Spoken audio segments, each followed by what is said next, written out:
I think I'm in focus. So initially, I wanted to write a script for this. Oh shit! So initially, I wanted to write a script for this video, but I got kind of lazy, and then also I think this kind of thing flows a lot better when I kind of just say things by myself. So when I record videos, I try to have videos that are like a lot of fun. I try to record videos that are going to be entertaining. I just try to make sure that the day that I have is like something that's worth watching, something that offers some form of like value to the audience. Because when you do YouTube, that's what you're supposed to do. You're supposed to offer some kind of value to the audience. Have I always been successful at that? No, not by far. The videos I make don't always offer any kind of value. And that's kind of what I'm addressing in a way, I guess. This is not really what this video is about. I can always make another video about value and stuff like that another time, but this is just something I kind of want to touch on. So like I said, I usually do like a lot of fun things in the video, or I like to do challenges and stuff like that, but I never really, I record myself going to parks and crap like that, but I never really talk about like myself. I like allude to things, or once in a great while I'll record a video that's about myself and then I'll delete it because it just feels feels narcissistic, or it just seems like I'm trying to get people to pity me. So with that said, keep that in mind as I talk, that I'm very conscious of like, I don't want people to feel bad for me, or I don't want it to seem like I'm trying to throw some kind of pity party for myself whenever I make big emotional videos, and that's a big reason why I hate emotional videos to begin with. Because I care greatly about what people think about me, more so than I should.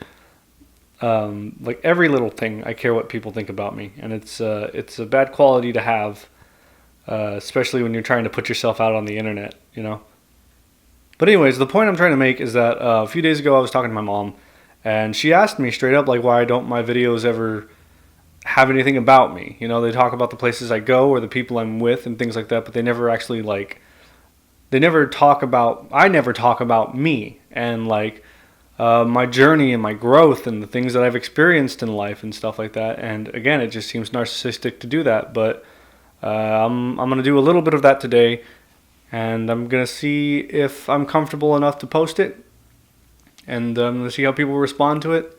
Although it really shouldn't matter how people respond to it. I should just post this video anyways, I guess.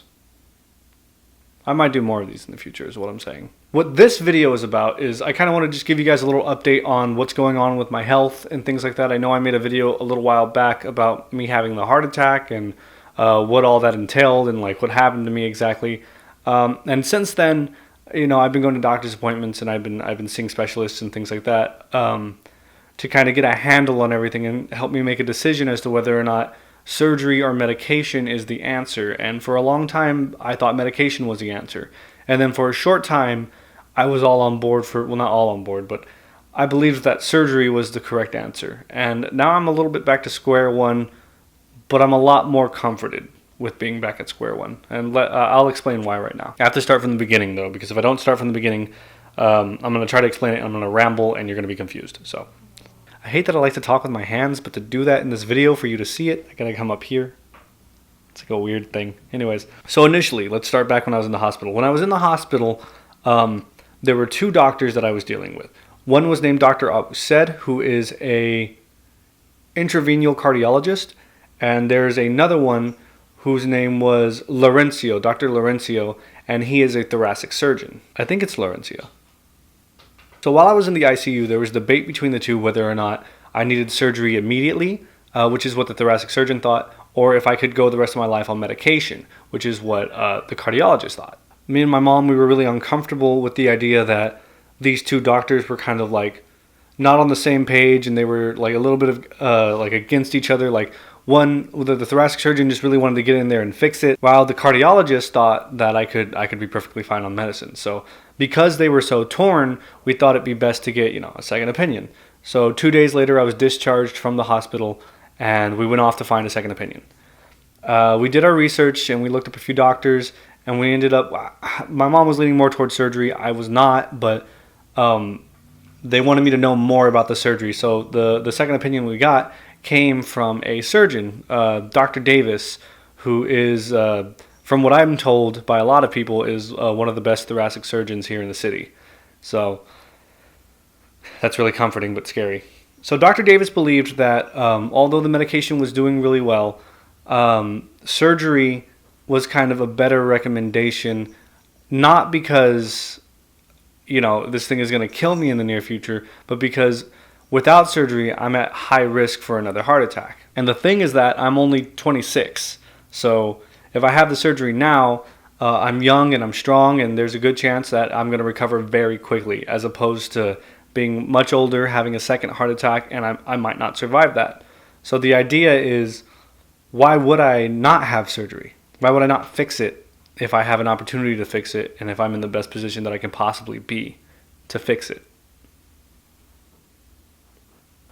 They didn't just leave it at that, though. Dr. Davis wanted me to go get a third opinion. He wanted me to see another interventional cardiologist just to comfort me and kind of tell me, whether or not they thought surgery was the best option as well. And at the time, I had said no because I was so distraught from the idea that, I was going to need surgery, and I don't want surgery. But it was the best option, and I was scared, and I just wanted to get it over with. So I told him, no, I don't want to see another doctor. Let's just do it. Let's just set a date and let's do it. And after a couple of minutes of convincing between him and my mom, I finally agreed to see another cardiologist.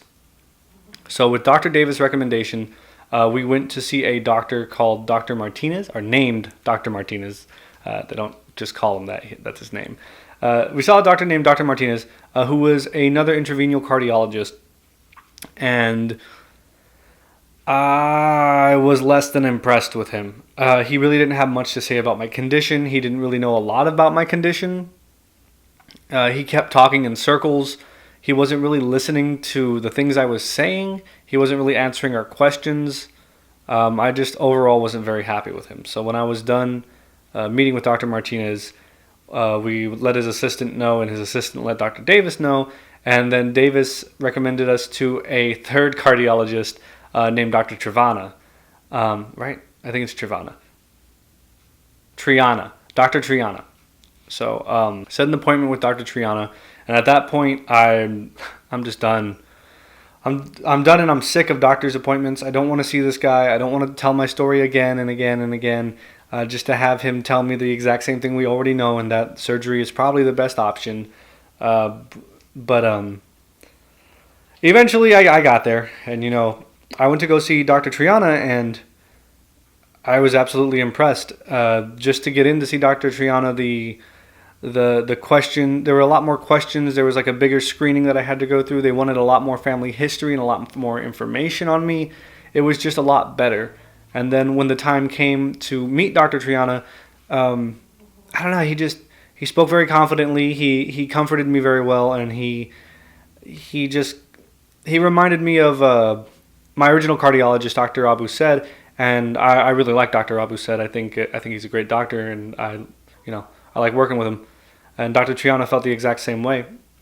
But what comforted me the most is that he said something similar. Dr. Triana said something similar to what Abu Said had said, and that is,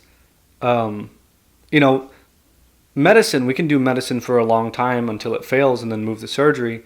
But once you do surgery, you can't undo surgery. Once they crack open my chest, it won't be the same, So we need to make sure that what we're doing is the right decision. We can't rush into surgery. We can't just assume that it's going to be the best option and then find out later down the road that I never needed it to begin with, There's just no sense in doing that. So in the words of Dr. Triana, he said, we're going to move quickly, but we're not going to rush. And that we're not going to go into surgery with the opinions of 2 or 3 doctors, but we're going to go into surgery with the opinion of 20 to 25 doctors, stating for certain of what my best option is and what they all think. So that really blew me away. And in my mind, I'm thinking, damn, I have to go to 20 different doctor's appointments now, just to make this decision, or to find out whether this decision is the right one or not. So it was scary. So Dr. Triana explained a lot of things to me about my condition that I kind of already knew, but he just clarified them for me, which I really appreciated.